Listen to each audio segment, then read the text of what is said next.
Hey YouTube, I just want to make a quick video about a deck I made over the weekend. This deck probably took me like 30 minutes to make at my locals, just like trading and buying the cards from the shop that I needed. It's a chain burn deck. It's really fast, effective deck. It's really cheap to make too, and it's really fun. So if you're looking for a fun deck that isn't that expensive, this is a great deck to make. Let's just get down to the monsters. There's not many. Lava Golem, I'm pretty much playing him over Gorz right now, because basically he does burn damage, Gorz doesn't, and he gets rid of threatening monsters they may have. If I don't like how he plays, I'll take him out for Gorz. 2 Desk Koala. This card's really good. 1800 defense, so not a lot can get over it. Uh, First turn at least, or like 4-star monsters won't be able to get over this usually, except for like Thunder King. And he hits for burn damage per cards in hand, so he's just like really good. 2 Swift Scarecrow. I might bump this up to 3 if I find myself needing more like protection from dying from OTKs and stuff. It's a really good card. I play this over Battle Fader just because I like this more. It just seems like Battle Fader can get stopped by more things. But yeah, it's really good to protect yourself. Morphing Jar, it's probably the second best monster in the deck. I'll get to the best monster in a second. Pretty much, if you open with Morphing Jar, it's so good because usually you're going to open up with him and 5 other chainable cards. So you just set him, set the rest of your cards, and then you get to draw 5 next turn to just explode over the next couple turns. And then I'm running Sangan. There's a lot of targets in this deck. Desk Koala, Swift Scarecrow, and Morphing Jar. Usually, if you haven't already gotten Morphing Jar, usually always going to want to search out Morphing Jar with Sangan. Or if they're going to OTK you after they kill Sangan, just grab the Swift Scarecrow to save you. So Sangan works out really well in this deck. Spells, obviously, Triple Duality. I have the third, I'm just letting someone borrow it right now. But Duality is like a must in any deck like this. It adds consistency and draw. I'm running 3 Poison of the Old Man. Some people don't like this card, some people love this card. I personally love it because it's chainable and it does 800 burn damage no matter what. And in this type of deck, you need as many burn cards as possible, so it's really good. 2 Chain Strike, obviously, and 1 Heavy Storm.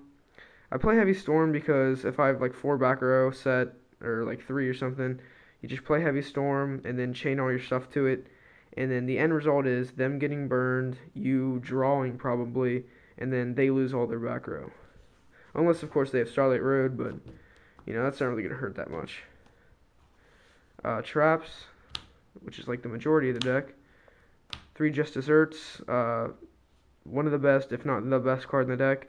It burns for 500 per monster. It's really, really good. 3 Secret Barrel. This is also one of the best cards in the deck. Just load up their field with tokens and stuff, and just burn them when you've got a good chain going. Which leads me to the next card, Ojama Trio. You just fill their field up with tokens, and Secret Barrel or Just Desserts becomes a lot more potent, pretty much. 2 Magic Cylinders.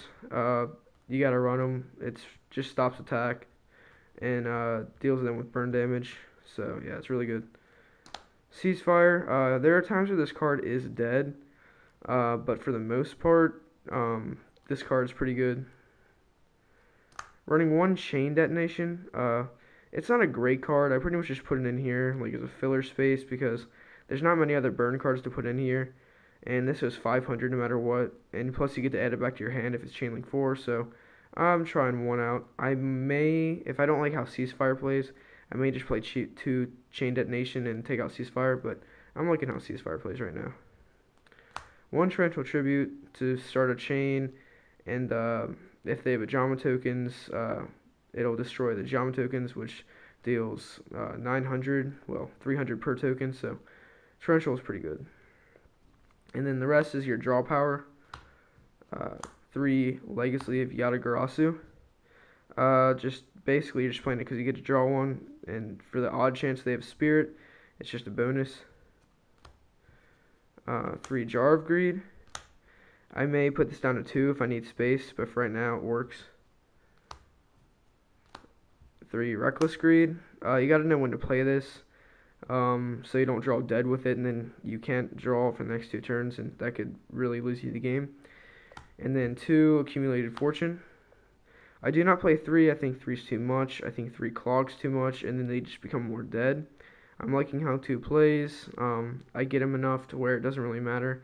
And there's so much draw in this deck to where you don't need to play 3. So that is it for the Chainburn deck. I'm still kind of working on a side deck for it, but a deck like this doesn't always need a side deck unless you're going to like a big tournament like regionals or something. I'm just going to mess around with this in my locals probably. I might do a video about how it did. But the only thing I would really side, right now at least, would be like MSTs for Royal Decree or something. But if I get more serious about this deck, I'll work out a side for it. But that's pretty much the deck. Comment below what you think, any suggestions you may have, and be sure to comment, like, and subscribe. And we'll see you next time, YouTube.